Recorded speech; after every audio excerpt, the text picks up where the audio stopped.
3 ذی الحجہ صرف 5 منٹ کا مدرسہ اسلامی تاریخ پر بات کرتے ہیں۔ آج ہم بات کریں گے امام بخاری رحمۃ اللہ علیہ کے بارے میں۔ آپ کا نام محمد، والد کا نام اسماعیل، آپ بخارا کے رہنے والے تھے۔ آپ کی پیدائش اسی شہر میں 13 شعبان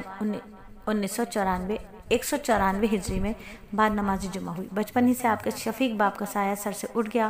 تعلیم و تربیت کے لیے صرف والدہ کا سہارا لے گیا۔ بچپن ہی میں امام بخاری کی بینائی چلی گئی۔ والدہ کو بہت صدمہ ہوا، بارگاہ الہی میں آویزاری کرتی رہی۔ رات میں حضرت ابراہیم علیہ السلام خواب میں آئے، فرما رہے تھے تیری دعا قبول ہوئی۔ صبح دیکھا تو بیٹی کی آنکھوں میں روشنی لوٹ آئی۔ آپ بچپن سے ہی بڑے ذہین و فطن تھے۔ بچپن ہی سے حدیث کا بے انتہا شوق تھا۔ کوئی حدیث سنتے تو فوراً یاد کر لیتے۔ چنانچہ خود فرماتے ہیں کہ مجھے 1 لاکھ صحیح حدیث، 2 لاکھ غیر صحیح حدیث یاد ہیں۔ پھر آپ نے تقریباً 23 کتابیں لکھی، جن میں سے سب سے بلند پایہ تصنیف صحیح بخاری ہے۔ آپ نے اس کتاب کو لکھنے میں تقویٰ و طہارت کا بے انتہا اہتمام کیا۔ اس شان سے ترتیب و تدوین کا آغاز کیا کہ جب ایک حدیث لکھنے کا ارادہ فرماتے تو پہلے غسل کرتے، 2 رکعت نماز پڑھتے، پھر اس کے بعد ایک حدیث تحریر فرماتے۔ اسی طرح 16 سال کی مدت میں یہ کتاب مکمل ہوئی۔ اس کو احادیث کے ذخیروں میں سب سے زیادہ صحیح ترین کتاب مانا جاتا ہے۔ امام بخاری 10 شوال 256 ہجری میں بعد نماز عشاء انتقال فرما گئے۔ اب جب بات ہو حدیث کی اور امام بخاری کی تو آپ کو یاد دلاتے چلیں کہ سلیس آن لائن اکیڈمی فزیکل پر بھی آن سائٹ بھی پڑھاتا ہے، لیکن آن لائن پر آپ طالبات کو اپرچونٹی دیتا ہے کہ آپ درس نظامی اور دراسات دینیہ کا 2 سالہ کورس وفاق المدارس سے کر سکتے ہیں۔ گھر بیٹھے 2 سالہ دراسات کورس کیجئے، وفاق المدارس سے امتحان دیجئے، سند لیجئے۔ طریقہ بہت آسان، وہی ایک طریقہ کہ ایک نمبر آپ کو ڈائل کرنا ہے جو ہے 033313008۔ گھر بیٹھے عالمات بنیے، اپنے بچوں کو حفاظ بنائیے، تجوید پڑھیے، بہترین قرآن صحیح طرز کے ساتھ پڑھیے۔ اللہ تعالیٰ قبول فرمائے۔ اور بات کریں اللہ کی قدرت کی کہ اللہ نے زمین کے اندر بہت سی دھات پیدا کر دی ہیں، ان میں سے پتھر کی شکل میں ہیرا اور کوئلہ بھی نکلتا ہے۔ سائنسدانوں کا کہنا ہے کہ ہیرا اور کوئلہ ایک ہی جنس کی 2 الگ الگ شکلیں ہیں، مگر حقیقت میں کاربن ہے۔ وہ کون سی ذات ہے جو کاربن جیسی چیز کو کبھی ہیرے کی شکل دے کر روشن اور چمکدار بنا دیتی ہے، کبھی کوئلے کی شکل دے کر اسے سیاہ اور بدصورت بنا دیتی؟ یقیناً اللہ تعالیٰ ہی کی ذات ہے جو ایک جنس کو چیزوں کو مختلف شکلوں میں تبدیل کر دیتی ہے۔ اور ایک فرض کے بارے میں بات کریں کہ نبی صلی اللہ علیہ وآلہ وسلم نے فرمایا نامحرم عورتوں کے پاس جانے سے بچو۔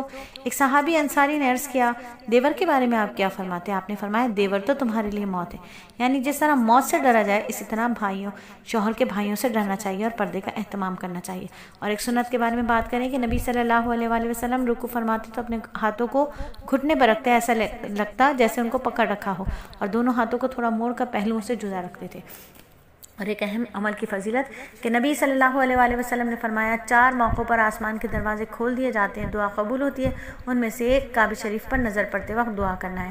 تو سب سے پہلے کعبے پر جہاں سے نظر پڑ جائے ہاتھ اٹھا کر فوراً دعا مانگے، کیونکہ یہ دعا کی قبولیت کا وقت ہے۔ کہ اللہ تعالیٰ ہماری دعاؤں کو قبول فرما لیجئے، ہمیں بار بار کی قبولیت والی حاضری عطا فرما دیجئے، ہمیں زندگی کے آخری سانس تک، دنیا کے آخری کونے تک دین کا بہترین کام اخلاص کی حالت میں کرنے کی توفیق عطا فرما دیجئے۔ اور ایک گناہ کے بارے میں رسول اللہ صلی اللہ علیہ وآلہ وسلم نے فرمایا جس نے کسی دوسرے کی ذرا سی بھی زمین ناحق لے لی، اس کو قیامت کے روز 7 زمین تک دھسا دیا جائے گا۔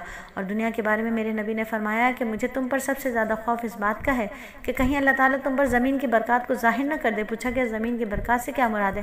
آپ نے فرمایا دنیا کی رنگینی، اس کی خوبصورتی اور اس کی زیب و زینت۔ اور اسی طرح اللہ رب العزت نے قرآن میں فرمایا سورہ کہف کی آیت نمبر 7 میں کہ اس دنیا میں جو کچھ ہے، زمین کے اوپر جو کچھ ہے، سب کا سب آزمائش ہے۔ تو یہ تو آزمائش ہے، اللہ تعالیٰ ہمیں اس آزمائش میں سرخرو فرمائے۔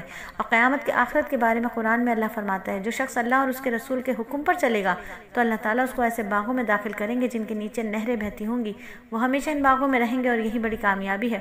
اور جن کے اثرات سے حفاظت کے لیے خالد بن ولید رضی اللہ تعالیٰ عنہ نے عرض کیا نبی صلی اللہ علیہ وآلہ وسلم مجھے ایک مکار جن پریشان کرتے ہیں، آپ نے فرمایا یہ کلمات پڑھو، اور کہتے ہیں کہ میں نے یہ عمل کیا تو اللہ تعالیٰ نے میری پریشانی کو ختم کر دیا۔ قرآن نصیحت فرماتا ہے نیکی اور پرہیزگاری اختیار کرنے اور لوگوں کے درمیان صلح کرانے میں اللہ کی قسموں کو آڑ مت بناؤ، یعنی نیک اور اچھے کام نہ کرنے کی قسمیں مت کھاؤ، بے شک اللہ تعالیٰ سننے والا اور جاننے والا ہے۔ الحمدللہ 5 منٹ کا مدرسہ صرف اور صرف 4 منٹ 32 سیکنڈ میں مکمل ہوا۔